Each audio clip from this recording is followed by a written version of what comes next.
서 감사하고 예수님의 이름으로 기도를 엽나이다. 아멘. 할렐루야. 아멘. 삶에 무거운 짐들이 있죠. 성도님들은 최근에 한숨을 쉬신 적이 있으십니까? 나도 모르게 한숨을 쉰다는 것은 무언가 내 마음을 짓누르고 또 내 마음을 힘들게 하거나 어려운 문제가 있기에 나도 모르게 한숨이 쉬지 않고 나오게 되는 것입니다. 근데 뭐 한숨을 일부러 쉬려고 하는 분들은 없죠. 그런데 이제 이런 생각들이 많기에 나도 모르게 한숨이 연속적으로 나오게 됩니다. 이런 한숨이나 어려운 마음이 지속되면 우리가 이제 그 걱정과 염려를 넘어서 이제 스트레스를 받게 되죠. 그리고 그 스트레스가 지속되면 삶이 계속해서 무거워지고 힘들다라는 생각을 하게 됩니다.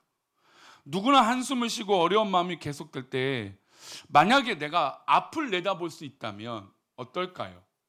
내가 조금 미래를 내다볼 수 있는 것들이 있다면 지금 한숨을 쉬고 있는 게 과연 어떤 의미가 있을까요? 우리가 잘 알다시피 지금 한숨 쉬고 있는 것은 앞으로 일어날 이 일에 대해서 본다면 결코 일어나지 않는 일들이 대부분이고 우리 스스로 염려하고 있는 것들이 훨씬 더 많은 거죠.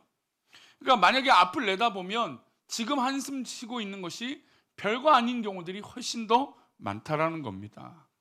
지금 겪고 있는 어려움이나 힘든 것은 아무것도 아니게 될 수 있다는 거죠. 왜냐하면 미래 앞을 내다볼 수 있는 능력이 있다면 그렇다는 거죠. 그러니까 그만큼 우리는 지금 한숨 쉬고 있는 무거운 짐들이 때로는 별거 아닌 일들이 더욱 대부분이라는 것입니다. 우리가 살다 보면 삶이 완전히 전환되는 그런 일들을 경험할 때가 있어요. 이렇게 살지 말아야지. 나는 그렇게 살아야지. 그렇게 결심하며 삶이 완전히 뒤바뀌는 그런 일들을 경험하게 되죠. 오늘도 오후에 간증 시간이 있습니다. 두 분의 권사님이 간증을 하는데 저는 이제 매번 간증을 할 때마다 드는 생각이 있습니다. 저렇게도 변할 수 있구나. 이렇게도 사람이 바뀌구나 라는 생각이죠.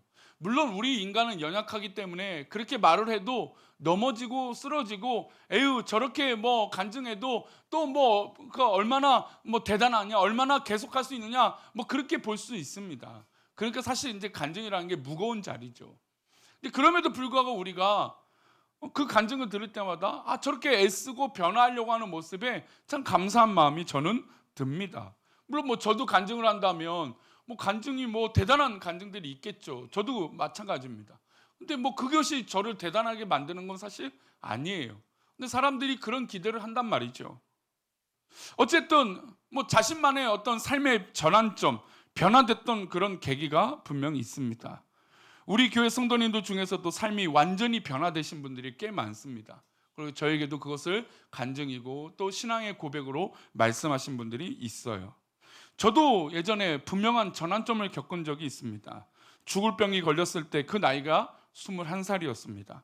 당연히 죽음이라고 하는 단어를 그 당시 21살 때 나이 때는 생각조차 하지 않았던 단어입니다. 근데 병이 걸리고 이제 의사의 말을 듣고 죽을 수도 있구나라고 했을 때 전혀 정말 믿기지 않는 일이었습니다. 근데 그 얘기를 듣고 세상이 다르게 보이는 거예요.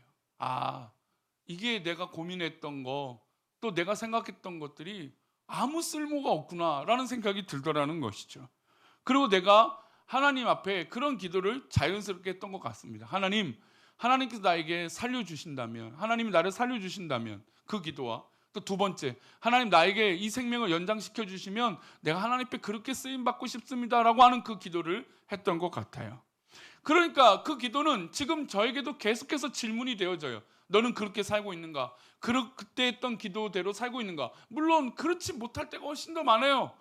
제가 얼마나 대단해서 그 약속들을 하나님 앞에 감히 잘 지키고 살겠습니까? 연약하죠. 근데도 결정적으로 그 생각이 들면 내가 그렇게 살았어야 돼 라고 생각을 하게 된다는 겁니다. 적어도 이 일로 인해서 제 삶은 한번 전환을 겪게 됐습니다. 아마 우리 성도님들도 신앙생활을 하면서 이런 전환점들이 분명 있었을 것이에요. 제가 청년 사역을 할 때 우리 청년들에게 누누이 얘기하는 이 강조점은 있었습니다. 그 사역의 핵심의 설교의 내용은 대부분이 이거였어요. 우리의 삶은 일생이다. 일생은 한자로 한 번 산다는 뜻이다. 즉 우리의 인생은 두 번 살고 세 번 사는 게 아니라 한 번 사는 인생이다. 우리가 만약에 두 번, 세 번 살 기회가 있다면 여러 가지 시행착오도 겪고 괜찮을 수도 있지만 우리의 삶은 한 번밖에 못 산다라는 것이죠. 그래서 한 번 사는 인생인데 좀 더 가치 있고 복되게 사는 것이 좋지 않겠는가? 지금 것처럼 억눌리고 스트레스 받으며 사는 것이 아니라 기쁨으로 감사함으로 사는 것이 훨씬 더 좋지 않겠는가라고 하는 이야기들을 매년 청년들에게 했던 것 같습니다. 그렇다면 한 번 사는 삶이니 그래도 이왕이면 여러분 우리 건강하게 살기를 원하죠. 그렇죠? 이왕이면 한 번 사는 인생인데 행복하게 살기 원하죠. 이왕이면 한 번 결혼한 건데 두 번 결혼, 세 번 결혼할 수도 있지만 그럼 우리가 지금의 부부 관계를 보면 지금 결혼한 이 사람과 한 번 살아가는 것인데 이 사람하고 두 번 사는 게 아니잖아요. 그렇죠? 혹시 두 번 살 꿈을 갖고 계십니까? 아니잖아요. 우리는 그런 생각을 갖지는 않아요. 지금 내가 사랑하는 이 사람과 계속해서 행복하고 감사히 사는 것이죠. 근데 하도 요즘은 TV 프로그램이나 영상에서 환생이 어떠니 몇 번 사는 인생이 어떠니 이런 얘기도 하니까 가끔 철없이 그냥 다른 생각을 하는 경우도 있지만 우리에겐 그런 일이 있을 리가 없습니다. 우리는 그냥 한 번 사는 거예요. 한 번 만났으면 한 번 가는 거죠. 한 번 부부 생활을 그렇게 가는 것이죠. 우리 성도들 가운데 혹시 부부 관계에서나 기도 제목이 있고 또 여러 가지 생각이 있거든. 여러분 그거 다 쳐내시고 하나님께서 짝지어 주신 이 귀한 가정에 복이 되고 은혜가 되기를 축원합니다. 한 번 사는 삶이니까 그렇게 생각할 수 있다는 거죠. 만약에 우리가 두 번 생활하고 삶을 산다면야 이것을 이랬다 저랬다 해도 문제가 없을 겁니다. 근데 우리가 길어야 80, 90. 저는 이제 어제 이춘희 권사님 연세를 보고 깜짝 놀랐어요. 이춘희 권사님이 사실 지금 한 90, 한 두세 이상 되신 줄 알았는데 89이시더라고요. 90이 만으로 안 되셨어요. 사실 교회가 통합되고 나서 우리 아까 이제 이희성 장로님이 대답을 하시지만 이희성 장로님보다 더 대답을 잘하신 분이 있었어요. 그래서 때로는 우리 권사님들이 시기도 하시는 분들이 종종 있었어요. 워낙 대답을 혼자서 독보적으로 하시니까. 그래서 나도 대답하라고 싶은데 혼자 다 하시는 분이어서 그래서 우리 성도들이 그런 분이셨어요. 근데 수년 전부터 이제 치매가 심해지고 또 거동이 불편해지셔서 교회를 나오지 못하셨어요. 그래서 부목사님과 함께 그 가정에 가서 기도도 해드린 적도 있고 했지만 이제 안타깝게 이별을 했는데 그러니까 연세가 90이 안 되셨더라고요. 저는 되게 인생을 오랫동안 사신 분인 줄 알았어요. 물론 89세도 장수시죠. 장수이신데 조금 제 마음이 그것을 보고 좀 안타까웠어요. 제가 어제 이제 장례 시간이 돼서 물론 거리도 가까워요. 석교역에는 더 좋은 장례식장이라 병원이라 걸어가기에도 충분했어요. 근데 제가 마음에 걸어가고 싶은 마음이 생겼어요. 왜 그러냐면 사실 이제 한동안 우리 교회 성도들 중에 장례가 없었어요. 한 2, 3년 전에는 장례가 꽤 많았어요. 너무 많았어요. 그래서 작년인가 제가 근데 장례 좀 없었으면 좋겠습니다. 하나님 앞에 그런 기도를 했던 것 같아요. 근데 참 감사하게 그래도 장례가 그렇게 많지 않아서 얼마나 감사했는지 몰라요. 근데 오래간만에 진짜 우리 교회라고 우리 교인이라고 되는 생각되는 성도님이 권사님이 돌아가신 걸 보고 마음 한켠에 조금 어려운 마음이 들었어요. 근데 제가 오늘 설교를 아시겠지만 저는 설교를 보통 주일 설교는 거의 한 6개월 전에 이 폼이 끝납니다. 그리고 준비하는 건 두세 달 전에 끝나고 이제 말씀의 윤곽을 잡는 건 월요일에 다 끝내놓습니다. 늘 주일 아니면 월요일에 다 끝나서 우리 부목사님들이 볼 수 있게끔 이 원고를 올려놓습니다. 근데 오늘 설교의 사실 가장 중요한 핵심은 바로 이 말씀이거든요. 우리 히브리서 9장 27절이요. 함께 읽겠습니다. 한 번 죽는 것은 사람에게 정해진 것이요 그 후에는 심판이 있으니. 그러니까 죽음에 대한 이야기를 하고 싶었어요. 우리가 사실 행복한 삶을 살 수 있는데 우리가 미련이 너무 많고 자기 욕심이 크고 자기 애가 크니까 이 행복감이 자꾸 줄어드는 거죠. 그리고 신앙생활이 훨씬 더 기쁘고 감사한데 우리가 오히려 자꾸 스트레스 받고 무거운 압박감에 사로잡힐 때가 있다는 거죠. 근데 그 짐들을 한번 이렇게 한결같이 정말 깃털같이 가볍게 될 수 있는 비결이 있는데 그게 바로 이 죽음에 대한 묵상이에요. 그러니까 제가 말씀드린 대로 수개월 전에 이 본문들을 정해놓고 이렇게 하겠다고 계획을 잡고 지난주에 그래 우리가 그래도 한 번쯤은 죽음에 대한 이야기를 한번 해보고 싶다라고 했는데 이춘희 권사님이 돌아가신 걸 보고 제 마음에 상당히 충격이 있었어요. 그래서 어제 이제 아내는 왜 이 더운데 걸어가냐고 차를 타고 가지 제 옆에서 그럼 당신 타고 가. 근데 또 아내는 당신이 걸어가는데 내가 어떻게 차를 타고 가냐고 하면서 같이 걸어왔어요. 근데 걸어가면서 생각이 제 마음을 굉장히 눌렀어요.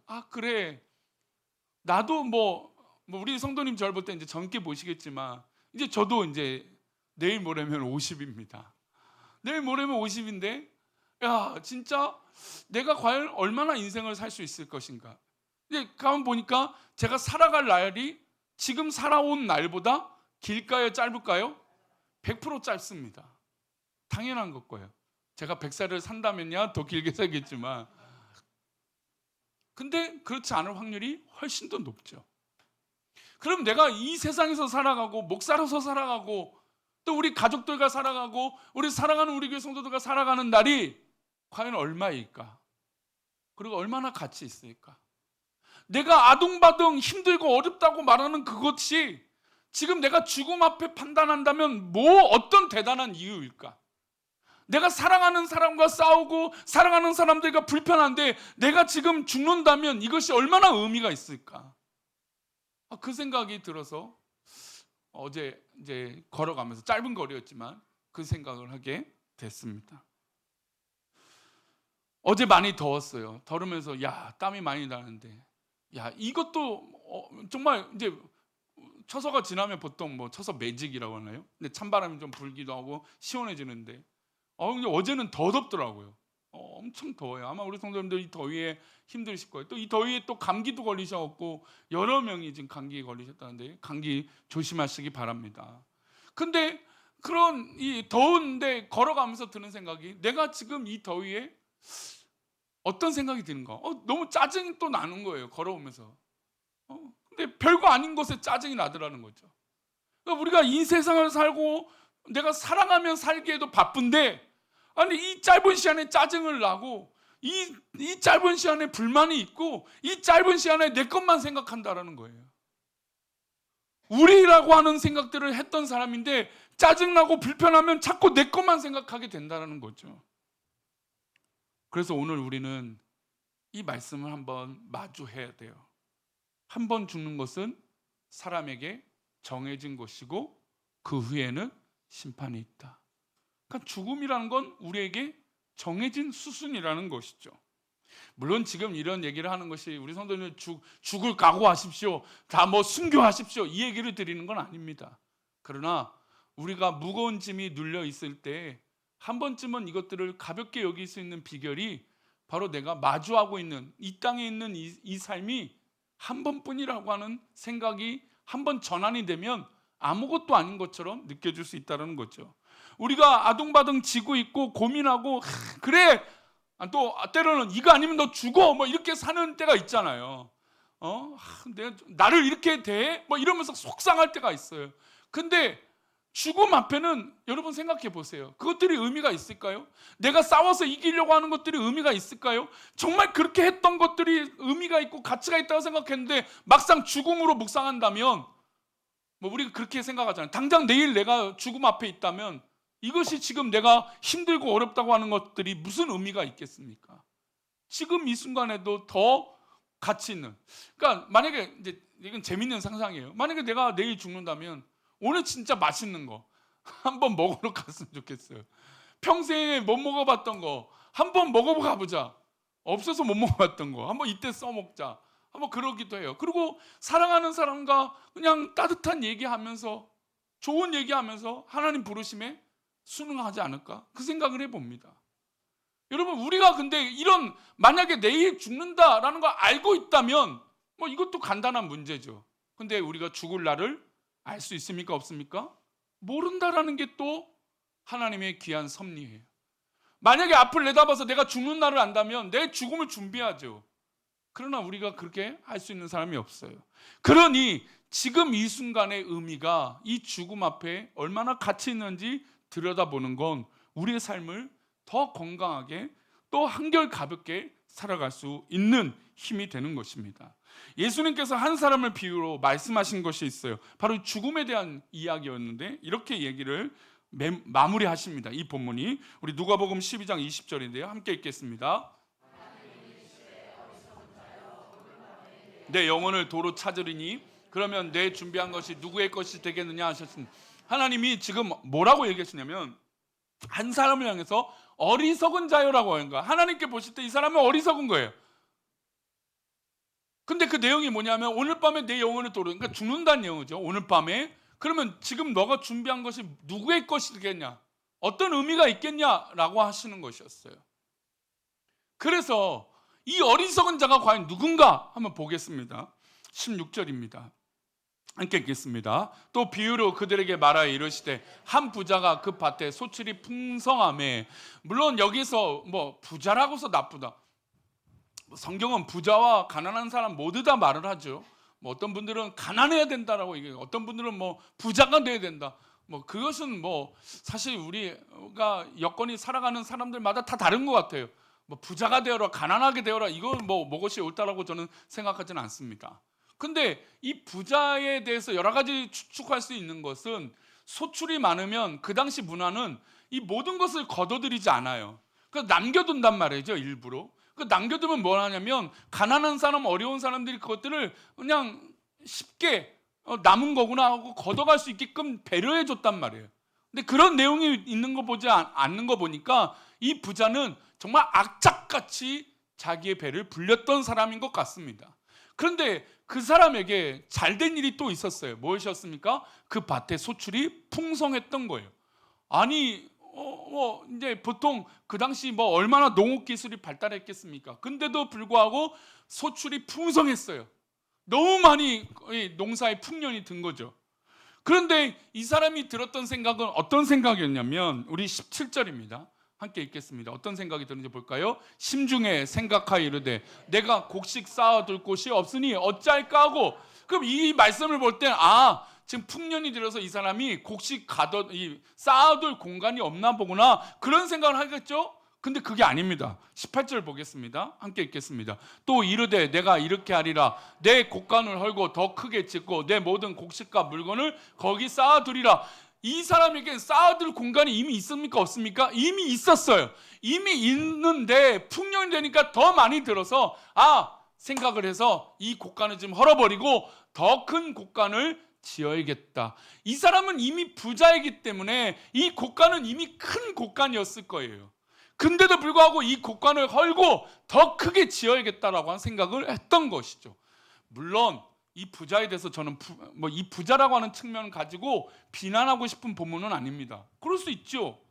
근데 문제는 이렇게 악착같이 열심히 살고 있는데 문제는 무엇이었습니까? 아까 읽었던 20절 19절 말씀 보겠습니다. 이어진 말씀이에요. 19절 시작. 또 내가 내 영혼에게 이르되 영혼아 여러 해 쓸 물건을 많이 쌓아 두었으니 평안히 씻고 먹어 마시고 즐거워하자 하리라 하되, 이 곡식을 쌓아놓고 우리가 평안히 먹고 평안히 하자. 내가 쓸 여러 해 동안 쓸 것을, 그러니까 사실 여러분 여러 해 동안 있으면 그 당시 저장 기술로 쌀은 썩을까요, 안 썩을까요? 100% 썩습니다. 근데 여러 해 동안이라고 하는 생각을 갖고 있었던 거죠. 나눠줄 마음이 조금도 없었던 것 같아요. 뭐 그럴 수 있어요. 근데 평안히 쉬고 먹고 마시고 즐거워하자 여러 해 동안 하고 안심하고 장담했어요. 근데 다시 20절 말씀 띄워줄 수 있겠습니까? 20절 말씀이에요. 앞으로 가서 20절 말씀 제가 읽어볼까요?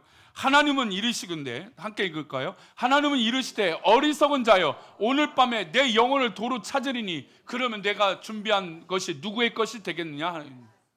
이 사람은 이미 큰 곡간을 갖고 있었는데 이 곡간을 헐고 더 큰 곡간을 지으려고 했습니다. 여러분 진작에 수고했는데 또 수고를 한 거예요.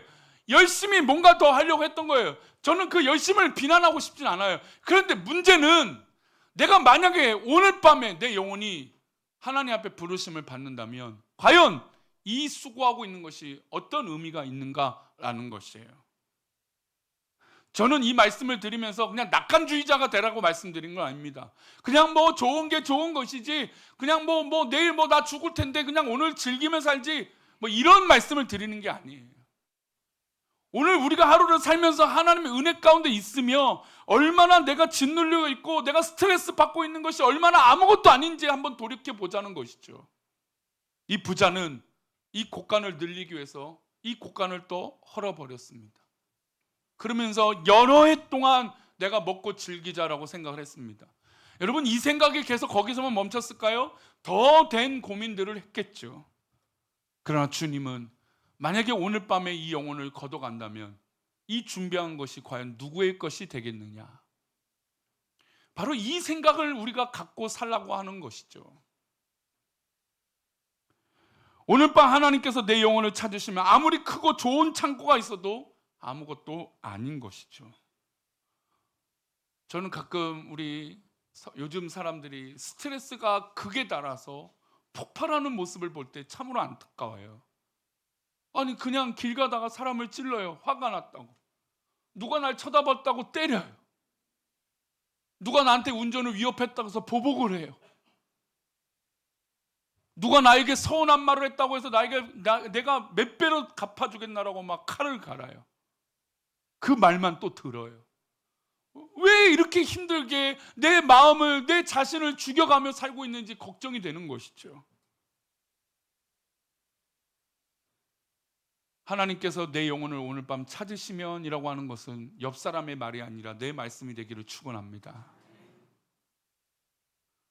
시편 89편 48절은 이런 말씀이 있습니다. 함께 읽겠습니다. 시편 89편 48절이에요. 다시 앞에 갔다 뒤로 가려니까 헷갈릴 것 같은데 잘 찾아보세요. 예, 함께 읽겠습니다. 누가 살아서 죽음을 보지 아니하고 자기의 영혼을 수월에 건세해서, 누가 살아서 죽음을 보지 아니하고 자기 영혼을 지옥에서 건져낼 수 있는 사람이 누가 있는가? 아무도 없어요. 여러분, 우리의 인생을 구원할 사람은 아무도 없어요. 우리는 저 천국을 바라보고 믿음으로 오늘 하루를 살아가는 것입니다. 아무리 힘들고 어렵게 하는 나를 짓누르고 있는 어려운 일들과 괴로운 일이 있어도 그것은 한낱 오늘의 고민일 뿐이에요. 우리의 고민은 저 천국에 있는가라는 거예요. 제가 장례 집례를 할 때마다 감사할 때가 있어요. 물론 장례식장에서 감사합니다라고 기도는 잘 하지는 않습니다. 근데 마음에 감사하다라고 말할 수 있는 건 이분이 믿음으로 사신 분이면 그런 마음이 들어요. 왜요? 하나님께서 부르신 사람이 되고 하나님 품에 안겨 계실 분이니까.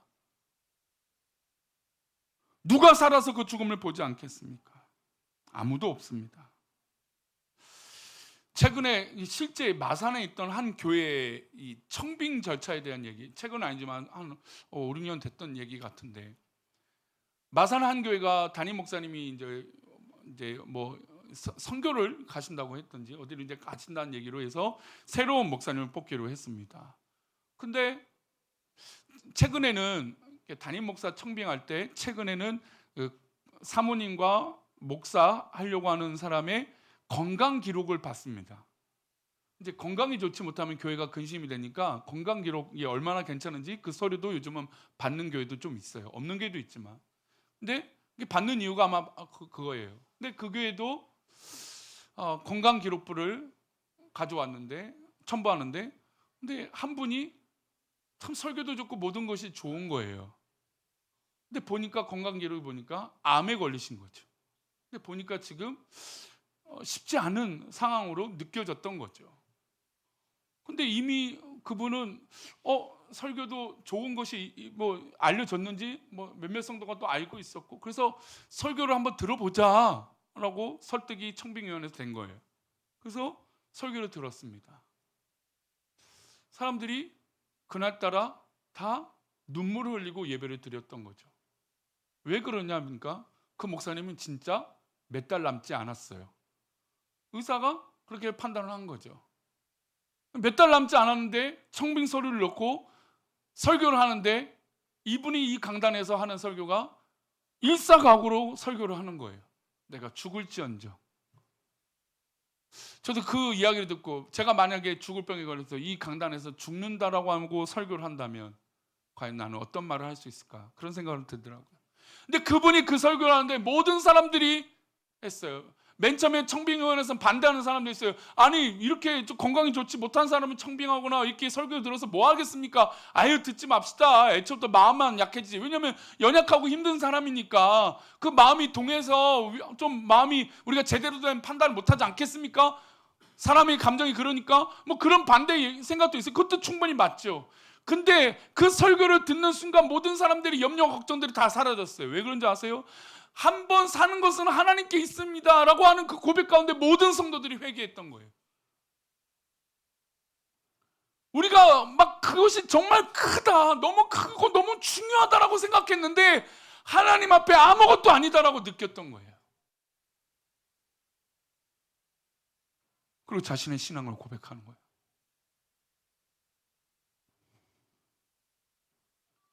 시편 116편 15절은 우리 믿음에 있는 사람들의 죽음을 이렇게 말합니다. 함께 읽겠습니다. 그의 경건한 자들의 죽음은 여호와께서 보시기에 귀중한 것이로다. 우리 믿음의 사람들의 죽음은 귀한 것이에요. 그러니 여러분 지금 이 땅에서 내가 때로는 억울하고 속상하고 괴로워도 여러분 그것이 여러분들이 힘들게 하지 않기를 축원합니다. 오늘 헌금에도 그런 내용이 있지만 최근에 우리 교회 한 성도가 어려움을 당했어요. 근데 그 어려움은 남들에게 말하기에는 부끄러울 수도 있는 것이었어요. 근데 제가 그 성도님을 붙들고 기도해 주면서 그 얘기를 했어요. 부끄러울 일 아니다. 하나님께서 우리에게 기도하게 하신 일이다. 여러분 우리가 인생을 사는데 자꾸 부끄럽다라고 생각을 해요. 뭔가 부족하다라고 생각해요. 여러분 그러나 우리에게 그것은 아무것도 아닐 때가 훨씬 더 많은 거예요. 만약에 그 일로 인해서 기도할 수 있다면 여러분 그것이 우리에게 생명이 되는 거예요. 여러분 그 어려움 때문에 내가 하나님 앞에 붙들려 기도할 수 있다면 그것이 나에게 생명이 되는 것이에요. 히브리서 11장 5절은 이렇게 말합니다. 함께 읽겠습니다. 믿음으로 에녹은 죽음을 보지 않고 옮겨졌으니 하나님이 그를 옮기심으로 다시 보이지 아니하였느니라. 그는 옮겨지기 전에 하나님을 기쁘시게 하는 자라 하는 증거를 받았느니라. 저는 뭐 에녹처럼 여러분들이 죽음을 보지 말고 천국 올라가라고 그 얘기를 드리는 건 아닙니다. 그런데 적어도 에녹처럼 살면 마음이 한결 편할 것 같아서. 왜냐면 지금 이 예배를 드려도 마음이 무거운 사람들이 있거든요. 하나님 앞에 기도하고 있는데도 마음이 무거운 분들이 있거든요.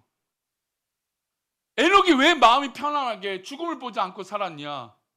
그가 옮겨지기 전에 하나님을 기쁘시게 하는 자라는 증거를 받았어요.